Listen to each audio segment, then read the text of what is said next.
Hello student, class 12 NCERT math chapter number 10 vector algebra बहुत ही अच्छा एक चैप्टर है। एग्जामिनेशन पॉइंट ऑफ व्यू से बात करें तो सबसे अच्छी बात इस चैप्टर की ये है कि अगर आपको कंसेप्ट नॉलेज थोड़ा सा कॉम्प्लेक्स है, ज़्यादा नहीं है, वो अच्छी तरीके से समझ आ गया तो यहाँ से आपके क्वेश्चन गलत होने के चांसेस बहुत कम है।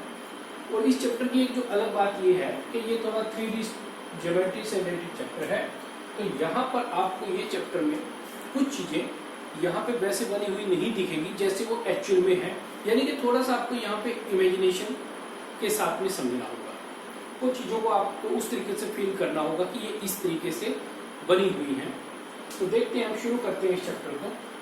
तो सबसे पहले हम बात करें वेक्टर अलजेब्रा में इंट्रोडक्शन में, तो सबसे पहले हमारे पास जितनी भी फिजिकल क्वांटिटी होती है, तो जितनी भी हमारे पास फिजिकल क्वांटिटी है वो या तो आपके पास में स्केलर होती है और या फिर वो आपके पास में वेक्टर क्वांटिटी। अभी बात करेंगे किस तरीके से स्केलर और वेक्टर है। जो पीसीएम के स्टूडेंट होते हैं, फिजिक्स, केमिस्ट्री, मैथ्स, फिजिक्स में उनके पास ये चीजें आ जाती है। थोड़ा सा कॉमर्स और आर्ट वाले स्टूडेंट के लिए थोड़ा सा मुश्किल होता है, भी इजीली समझ सकते हैं। हम एक एग्जांपल लेंगे अभी। तो पहले हम बात कर लेते हैं, जैसे फिजिकल क्वांटिटी है उनमें से कुछ स्केलर है और कुछ वेक्टर है। तो एक एग्जांपल लेते हैं कि मैंने किसी को कहा कि मेरी हाइट जो है वो 5 फीट 6 इंच है, ठीक है। तो यहाँ पे उसके लिए भी एक आंसर मिल गया है 5 फीट 6 इंच। आगे कोई उसका क्वेश्चन नहीं होना चाहिए। दूसरा, अगर मैं किसी को कह रहा हूँ कि मैंने एक चेयर को पुश किया है थोड़ा सा जोर से और वो थोड़ा सा डिस्टेंस पे जाती है, कितनी डिस्टेंस पे, 5 फीट 6 इंच डिस्टेंस पर जाकर वो चेयर रुक गई है। तो यहाँ पे उसका क्वेश्चन हो सकता है, होना लाजमी है कि सर किस डायरेक्शन में, इस डायरेक्शन में पुश किया है या इस डायरेक्शन में या यहाँ पर, यानी कि सामने की तरफ डायरेक्शन में, और या फिर इधर डायरेक्शन में। क्योंकि वो किसी भी डायरेक्शन में, हम इस तरीके से किसी भी डायरेक्शन में पुश कर सकते हैं चेयर को। तो वो कितनी डिस्टेंस पे गई है, 5 फीट 6 इंचेस पे। तो यानी कि यहाँ हमने एक फोर्स अप्लाई की है। ये मैं सिर्फ एक लेंथ की बात कर रहा हूँ, लेंथ, यानी कि फीट से लेके हेड तक कितना डिस्टेंस है, कितना लेंथ है, वो आपके पास यहाँ पे 5 फीट 6 इंच। तो यहाँ पे सिर्फ ये लेंथ की बात थी, यानी कि यहाँ पे ओनली एक मैग्नीट्यूड की बात हुई है। वो वैल्यू, वो लेंथ कितनी है, ठीक है। ये लेंथ एक वर्ड है और लेंथ यानी कि वो फीट से लेकर हेड तक डिस्टेंस कितनी है, वो डिस्टेंस यानी कि वो लेंथ। तो यहाँ पर ये आपके पास में एक स्केलर क्वांटिटी है और यहाँ पर आपके पास में मैग्नीट्यूड तो है ही 5 फीट 6 इंच। साथ में आपको ये भी मेंशन करना पड़ेगा कि डायरेक्शन कौन सी है, ये फोर्स अप्लाई हो रही है यहाँ पे। तो इसीलिए ये जो फोर्स है, तो यहाँ से फोर्स जो है एक वेक्टर क्वांटिटी है, ठीक है। तो कुछ क्वांटिटीज हैं इस तरीके से, कुछ क्या, सारी जितनी फिजिकल क्वांटिटी होती हैं वो आपके पास में कुछ वेक्टर क्वांटिटी होंगी उनमें से, और बाकी उसमें से कुछ स्केलर क्वांटिटी होंगी। हम यहाँ पर अभी नोट करेंगे उन चीजों को और आप उनको अपना नोटबुक में राइट डाउन कर लोगे ताकि आपको वो चीजें समझने में आसानी रहे। तो स्केलर में आपके पास ओनली मैग्नीट्यूड होता है। स्केलर ऐसी क्वांटिटी है, the quantity which has only magnitude, and vector the quantity which has magnitude as well as direction. जिसमें आपके पास में मैग्नीट्यूड के साथ में डायरेक्शन भी होगा, वो वेक्टर क्वांटिटी होती है। तो देखो, स्केलर में आपके पास में क्या क्या है, length, mass, time, temperature, speed, area, volume, energy, power, work, money, voltage, density, resistance etcetera. ये बेसिकली वो यूनिट्स यहाँ पे मेंशन की गई है जो आपके पास मैथ्स, फिजिक्स, मैथ्स में तो सारी यूज नहीं होंगी, फिजिक्स में सारी यूज हो सकती है आपके पास में। तो यहाँ पर वेक्टर में कौन कौन सी, वेक्टर में आपके पास में वो क्वांटिटी है, velocity, displacement, force, acceleration, weight, intensity, electric field, momentum. यहाँ इन सभी के अंदर में मैग्नीट्यूड भी होता है और एक डायरेक्शन भी होता है। मैग्नीट्यूड मतलब एक वैल्यू होती है कोई वैल्यू है और उसके साथ में उसकी डायरेक्शन भी मेंशन होती है। तो किस तरीके से आएंगे वो आपके पास में वेक्टर में समझाता रहेगा। तो इसके बाद हम देखते हैं कि वेक्टर को किस तरीके से रिप्रेजेंट किया जाएगा और वेक्टर थोड़ा सा और डीपली देखते हैं कि है क्या है। तो लेट अस, हमारे पास एक लाइन है, ठीक है। अब ये लाइन है, लाइन सेगमेंट हमने इसको नहीं कहा, ये चलती ही रहेगी इस तरीके से। ये एक लाइन है हमारे पास, ठीक है, एल, एक लाइन है एल मीन्स ये आपके पास में एक लाइन है। अब इस लाइन पर हमने एक सेगमेंट ले लिया, हमने इस लाइन पर एक सेगमेंट लिया है, वो सेगमेंट है ए टू बी। ए से बी तक का इस लाइन का एक पार्ट लिया है ए बी, ये हो गया आपके पास लाइन सेगमेंट। ये चीजें आपको पता है, आपने पहले की हुई है, स्ट्रेट लाइन में भी हमने ये किया था 11वीं क्लास में। तो ये लाइन का एक पार्ट लिया, ये लाइन सेगमेंट है।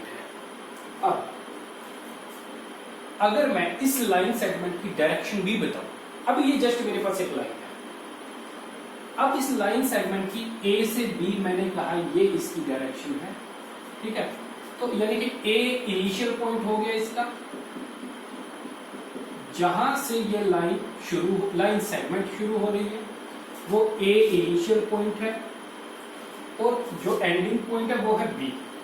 तो किस तरीके से रिप्रेजेंट हुआ, देखो एक एरो के साथ में या वेक्टर के साथ में, इस तरीके से जहां से शुरू हो रहा है इस तरीके से ए से शुरू हुआ और एंडिंग पॉइंट बी है इसका, ये हमने इस तरीके से शो कर दिया।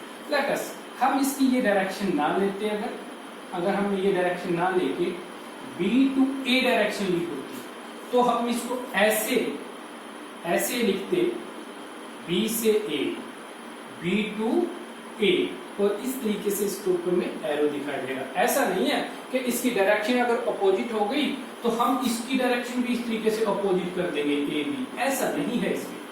ऐसा नहीं होगा कि आप उसको एरो को अपोजिट डायरेक्शन में दिखाओगे, आपने एरो उसी डायरेक्शन में दिखाया जाएगा आपसे। तो और आपने यहाँ पर जो इनिशियल और फाइनल टर्मिनल, इनिशियल और टर्मिनल पॉइंट है, टर्मिनल पॉइंट, वो पॉइंट्स के अकॉर्डिंग आपको इसको मेंशन करना होगा, ये ए बी या बी ए किस डायरेक्शन में है। तो ये आपके पास में यहां से हो गया कि एक जो आपके पास में एक डायरेक्टेड, जो इस तरीके से एक लाइन है। अब ये लाइन सेगमेंट की एक डायरेक्शन है, बी से ए, इस लाइन सेगमेंट की डायरेक्शन है बी टू ए, यानी कि अब ये एक डायरेक्टेड लाइन है, ये ओनली एक लाइन ना होकर, ये ए बी ओनली एक लाइन ना होकर ये एक डायरेक्टेड लाइन है, यानी कि इस लाइन की एक डायरेक्शन है और इसी डायरेक्टेड लाइन को ही वेक्टर कहा गया, इसी को वेक्टर कहा गया। अब इस डायरेक्टेड लाइन के पास क्या क्या है, इस डायरेक्टेड लाइन, जो ये लाइन है डायरेक्टेड लाइन या फिर ए बी वेक्टर, ये इस एल लाइन का एक सेगमेंट है, उसका एक पार्ट है। ये एल जो है इसके लिए क्या है, वो एक सपोर्ट है, वो एक सपोर्ट होगी। और ए टू बी ये वेक्टर के अकॉर्डिंग जो रिप्रेजेंट हो रहा है, ए टू बी ये डायरेक्शन, इसकी डायरेक्शन ए टू बी है, तो ये आपके पास होगी सेंस, इसकी सेंस कौन सी है या इसकी डायरेक्शन कौन सी है, डायरेक्शन भी हम कह सकते हैं। और एक इसकी ए से लेकर बी कह लो या बी से लेकर ए तक की एक इसकी डिस्टेंस है, इस लाइन की ए टू बी जो डिस्टेंस है, या बी टू ए यानी कि ए पॉइंट से, इनिशियल पॉइंट से टर्मिनल पॉइंट तक की डिस्टेंस, वो आपके पास मैग्नीट्यूड होगा, वो आपके पास इस लाइन का मैग्नीट्यूड होगा। तो इस लाइन के पास एक तो मैग्नीट्यूड है और एक सेंस, यानी कि इसकी एक डायरेक्शन है, किस डायरेक्शन में ये लाइन जा रही है, इसको हम कहते हैं वेक्टर। तो इसके बाद अब हम समझते हैं वेक्टर्स में टाइप्स क्या क्या है, क्या क्या हमारे पास वेक्टर्स में टाइप होते हैं, वो हम चीजों को यहाँ से समझने की कोशिश करते हैं। अब तो देखते हैं, उसको समझने से पहले अभी हमारा एक टॉपिक रहता है रिप्रेजेंटेशन यहाँ वैसे बता दिया गया है, थोड़ा सा डिस्कस कर लेते हैं। अब हमने कहा ए टू बी ये एक लाइन सेगमेंट है, तो इस तरीके से ए से बी हमने इसको लिखा और इसकी डायरेक्शन डायरेक्शन मैंने बताया एरो हमेशा इसी साइड में रहेगा। तो ये आपके पास में इसकी रिप्रेजेंटेशन होगी। लेट अस ये B to A होता तो हम इसको BA लिखकर इस तरीके से एरो दिखाते, ठीक है। ये तो हो गया इनिशियल पॉइंट और टर्मिनल पॉइंट के अकॉर्डिंग। इस वेक्टर को हम सिर्फ एक लेटर के अकॉर्डिंग भी दिखा सकते हैं, ठीक है। तो जैसे इनिशियल A है तो A ले लेते हैं हम। यहाँ पे हमने लिया एक इनिशियल, जब हम लेंगे या फिर जब हम इसको एक सिंगल लेटर के अकॉर्डिंग दिखाएंगे तो उस अकॉर्डिंग आप यहाँ पर स्मॉल लेटर लोगे और इसके ऊपर एक है, ये इसकी रिप्रेजेंटेशन होगी इस फॉर्म, ठीक है। या नोटेशन भी हम इसकी बोल सकते हैं, रिप्रेजेंटेशन होगी, नोटेशन होगी, ठीक है। तो इस ये चीजों को हम इस तरीके से दिखा सकते हैं। और एक बात, ये पॉइंट आपको दिखाना, ये आपको दिखाना हो, ये एक्चुअल में क्या है, एक्चुअल में ए बी वेक्टर ही एक अपोजिट डायरेक्शन में, यानी कि इस वेक्टर का जितना हिस्सा मैग्नीट्यूड है लेकिन अपोजिट डायरेक्शन में है, डायरेक्शन अपोजिट हो गई है, इसको हम -a वेक्टर भी बोल सकते हैं, ठीक है। तो नेगेटिव वेक्टर हो गया, लेकिन नेगेटिव वेक्टर तब आएगा जब हमारे पास जैसे यहाँ पे a वेक्टर लिखा हो, तब हम उसको नेगेटिव वेक्टर लिख सकते हैं। अदरवाइज अगर हमारे पास पहले a की बात ही नहीं हुई है तो हम इसको नेगेटिव कैसे कह सकते हैं। नेगेटिव तो तभी होगा ना जब हमारे पास कोई चीज वेरिएबल है उसका नेगेटिव, ठीक है। तो यहां से अब ये रिप्रेजेंटेशन में थोड़ा सा हमने डिस्कस कर लिया है, अब आगे बात करेंगे। इसके बाद है एक होता है मैग्नीट्यूड। मैग्नीट्यूड कैसे होगा, अभी मैं सिर्फ रिप्रेजेंटेशन आपको बता रहा हूं, उसको कैसे है वो बाद में समझेंगे। तो इसका मैग्नीट्यूड तो ए बी डायरेक्शन कोई भी हो सकती है, ठीक है। मान लो ये इस डायरेक्शन में है, या फिर बी ए की बात करें ये इस डायरेक्शन में। देखो इसकी लेंथ तो ए से बी तक है ना, या बी से ए तक है, वो तो उतनी ही रहेगी। तो हमने इसका मॉडुलस निकाल दिया, मॉडुलस निकाल के हमारे पास एक वैल्यू आ जाएगी और वो वैल्यू आपके पास में होगी मैग्नीट्यूड। वो वैल्यू आपके पास उस वेक्टर के लिए मैग्नीट्यूड होगा, ठीक है। तो अब इसके बाद बात करते हैं हम टाइप्स ऑफ वेक्टर। तो टाइप ऑफ वेक्टर्स हमारे पास क्या क्या होंगे वो हम देखते हैं।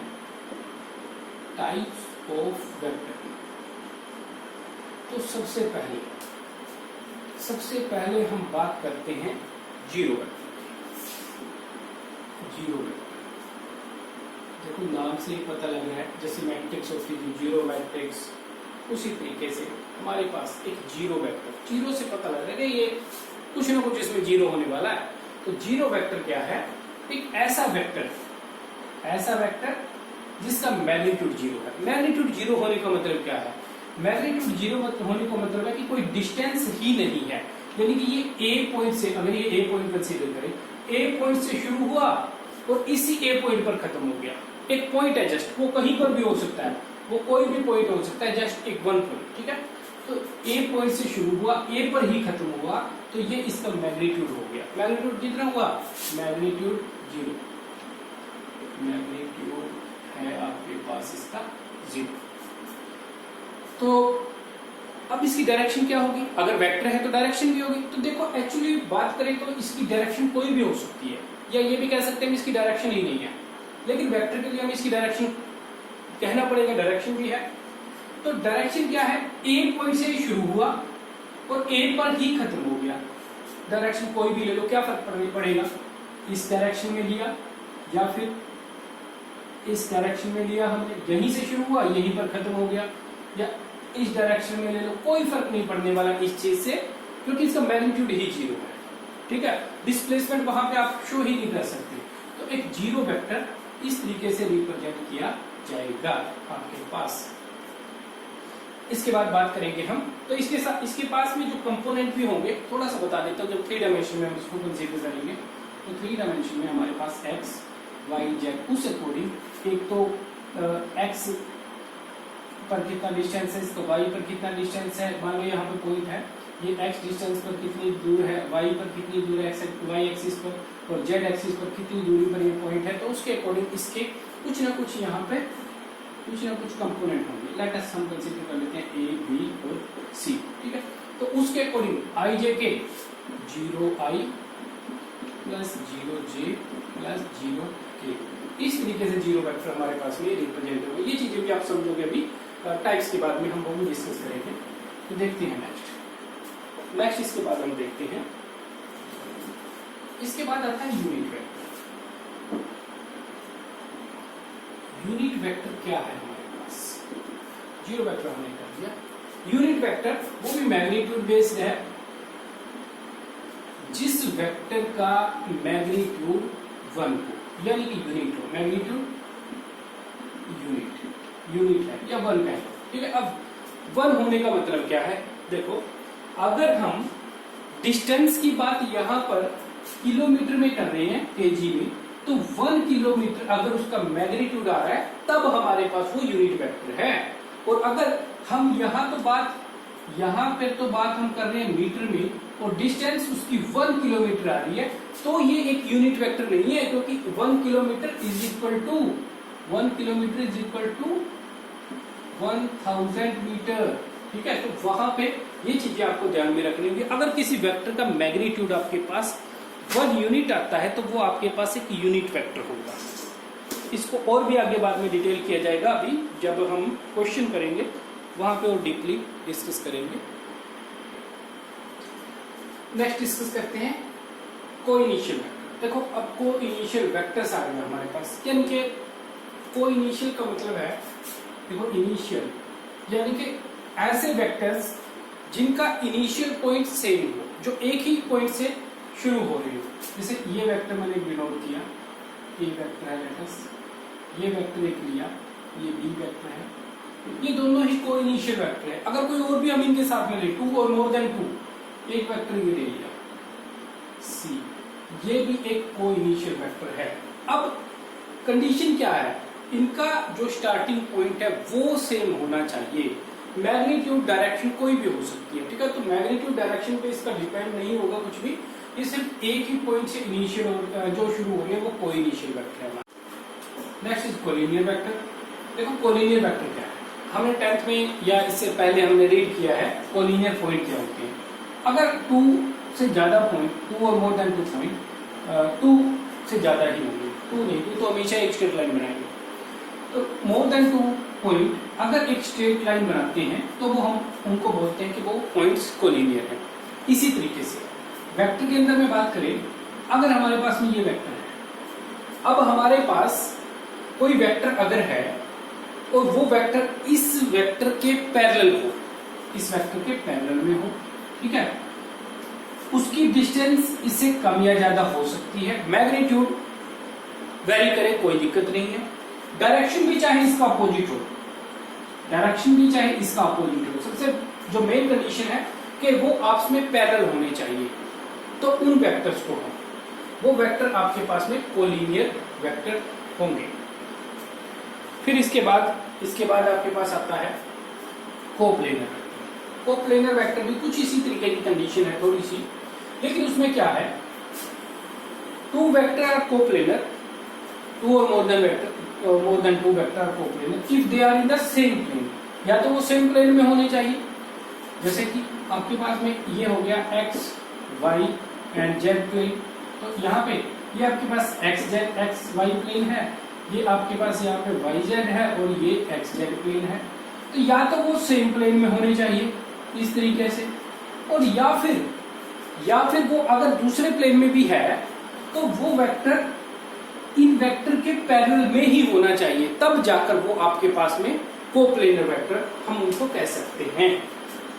ठीक है, क्योंकि वहां पे क्या है, तो वहां पे हम सिर्फ जब बात करेंगे उन दोनों वेक्टर के अकॉर्डिंग, तो वो दोनों वेक्टर एक प्लेन बना सकते हैं वहां पर। ठीक है, तो नेक्स्ट इसके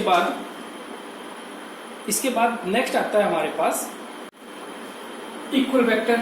इक्वल वेक्टर क्या है? लेट अस हमारे पास एक वेक्टर है ए, ठीक है, इसका एक मैग्नीट्यूड है, एक डायरेक्शन है, कोई और वेक्टर लिया हमने, बी वेक्टर ले लिया, बी वेक्टर, ठीक है, और वो बी वेक्टर उसका इनिशियल पॉइंट यही पॉइंट नहीं है, कोई भी हो सकता है कहीं पर भी, इसके अलावा या ये भी हो सकता है, इस अकॉर्डिंग भी हो सकता है, लेकिन हम यहाँ पे अच्छी तरीके से समझने के लिए सोच रहे हैं कि उसका जो इनिशियल पॉइंट है कोई और है, वहां से वो वेक्टर शुरू हुआ, लेकिन उसका मैग्नीट्यूड भी इस वेक्टर के जितना ही मैग्नीट्यूड है, और जो डायरेक्शन इस वेक्टर की है उसी डायरेक्शन में वो वेक्टर है।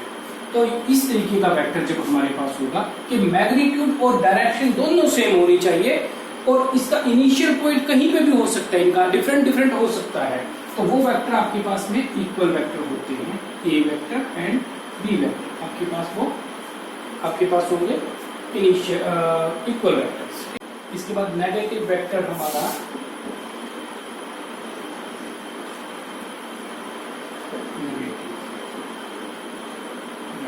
एक्चुअल में नेगेटिव वेक्टर होने के लिए पहले हमारे पास एक वेक्टर होना चाहिए। जब हमारे पास कोई वेक्टर है फिर ही तो हम उसका नेगेटिव लेकर आएंगे। तो ये एक वेक्टर है, एक सेम मैग्नीट्यूड का वेक्टर, इतना ही मैग्नीट्यूड हो, लेकिन उस वेक्टर की डायरेक्शन अपोजिट होनी चाहिए, इससे उसकी डायरेक्शन अपोजिट होनी चाहिए, यानी कि इस तरीके से उसकी डायरेक्शन है और सेम मैग्नीट्यूड है, तो वो वेक्टर आपके पास क्या होगा, तो वो वेक्टर आपके पास में -a वेक्टर होगा, यानी कि नेगेटिव वेक्टर होगा। अब ये नेगेटिव ये नहीं कह रहा है कि उसका मैग्नीट्यूड, उसकी कोई क्वांटिटी जो है वो नेगेटिव है।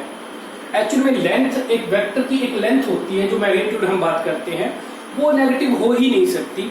ये नेगेटिव हमें सिर्फ ये बताता है कि ये जो वेक्टर है हमारे पास, इस वेक्टर की, यानी कि अगर मैं इसको बात करूं इस वेक्टर को मैं x वेक्टर की बात करूं और इसको मैं y के अकॉर्डिंग बात करूं, तो x वेक्टर जो है, x vector let us a vector है और y वेक्टर जो वो -a वेक्टर के इक्वल है। तो यानी कि ये दोनों वेक्टर आपस में किस तरीके से रिलेटेड हैं, जितनी इस वेक्टर का मैग्नीट्यूड है उतना ही इस वेक्टर का मैग्नीट्यूड है, लेकिन ये अपोजिट डायरेक्शन में है। तो ये नेगेटिव हमें ये बताता है कि ये अपोजिट डायरेक्शन में है। ऐसा नहीं है कि वो एक माइनस की वैल्यू होगी, नेगेटिव क्वांटिटी नहीं होगी, वो क्वांटिटी तो पॉजिटिव ही होगी।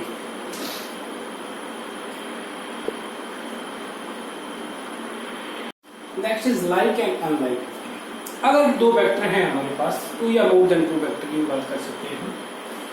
अगर किन्हीं 2 वेक्टर का डायरेक्शन सेम है, मैग्नीट्यूड कुछ भी हो और मैग्नीट्यूड कुछ भी हो, उनकी डायरेक्शन अगर सेम है तो उन वेक्टर को हम कहेंगे लाइक वेक्टर, ठीक है। यानी कि डायरेक्शन सेम होनी चाहिए, डायरेक्शन सेम है तो वो वेक्टर्स आपके पास में लाइक वेक्टर है। और अगर डायरेक्शन सेम नहीं है, डायरेक्शन नॉट सेम, तो उस केस में वो आपके पास में जो वेक्टर है वो अनलाइक वेक्टर होंगे, ठीक है। अब इसके बाद में नेक्स्ट है हमारे पास लोकलाइज वेक्टर। लोकलाइज वेक्टर में क्या है कि अगर कोई वेक्टर है हमारे पास और उस वेक्टर का इनिशियल पॉइंट फिक्स हो, ठीक है, लेट अस इसको हम लेते हैं ए बी, तो इसका इनिशियल पॉइंट फिक्स है, तो ये आपके पास एक लोकलाइज वेक्टर, यानी कि ये वेक्टर यहां से कहीं पर भी नहीं जा सकता, यहीं पर ही रखा जाएगा। इसको हम जब भी कंसीडर करना पड़ेगा, कुछ इसके बारे में डिस्कस करेंगे, यहीं पर डिस्कस करेंगे, हम कहीं और इसको नहीं लेके जा सकते। फिर इसके बाद आता है फ्री वेक्टर। फ्री जैसे नाम से है कि ये फ्री है, इस वेक्टर को हम कहीं पर भी लेके जा सकते हैं, ठीक है। तो अब बात करते हैं, लेट अस ये जो ए बी वेक्टर ही है ये एक फ्री वेक्टर है, ठीक है, या इसको हमने लोकलाइज वेक्टर कहा था, रहने देते हैं इसको। और अब हम ये अनदर वेक्टर ले रहे हैं सी और डी, ठीक है। ये वेक्टर हमारे पास जो है ये फ्री वेक्टर है, अगर इसका ये सी पॉइंट या सी पॉइंट इसका जो है वो एक फिक्स पॉइंट नहीं है, फिक्स पॉइंट नहीं है, तो हम इस वेक्टर को कहीं पर भी लेके जा सकते हैं, ठीक है। लेकिन क्या होगा, जैसे भी हम इसको लेके जाएंगे, कहीं पर भी इस वेक्टर को लेके जाएंगे, तो इस वेक्टर का हमारे पास डायरेक्शन यही रहेगी, हम डायरेक्शन चेंज नहीं कर सकते। इस वेक्टर को हम पैरेलली डिस्प्लेस कर सकते हैं, हम इस तरीके से पैरेलली, और या फिर हम इसको हॉरिजॉन्टली भी इस तरीके से भी लेके जा सकते हैं। लेकिन आपके पास ये वेक्टर इसी सेंस में रहेगा, इसी डायरेक्शन में रहेगा, ये आपके पास होता है फ्री वेक्टर। तो ऑलमोस्ट ये आपके पास में थे जो भी हमारे पास में वेक्टर्स के टाइप्स हैं। एक और है वो डिस्कस कर लेंगे, पोजीशन वेक्टर क्या है। पोजीशन वेक्टर इसको हम बाद में भी आगे भी अच्छी तरीके से डिस्कस करेंगे। तो जैसे 3 डायमेंशन में होता है, 3 डायमेंशन हमारे पास ये एक ओरिजिन है हमारे पास 0 0 0, यहाँ पे एक पॉइंट लिया P, अब यहां से इनिशियल पॉइंट से ये फाइनल पॉइंट तक, ठीक है, ये जो वेक्टर है, अब ये जो लाइन इस पॉइंट को यहां से यहां तक ज्वाइन करने के लिए जो लाइन इसको रिप्रेजेंट कर रही है, ये इसकी पोजीशन बता रही है, ये आपके पास होता है पोजीशन वेक्टर। इसको और आगे डीपली हम डिस्कस करेंगे बाद में, जब हम इससे नेक्स्ट वाला टॉपिक करेंगे। तो अभी आप यहाँ तक इसको इन टर्म्स को सभी को रिवाइज करो, आप इनको अच्छी तरीके से समझो क्या है इनके अंदर में, फिर हम इसके बाद में नेक्स्ट टॉपिक आगे करेंगे।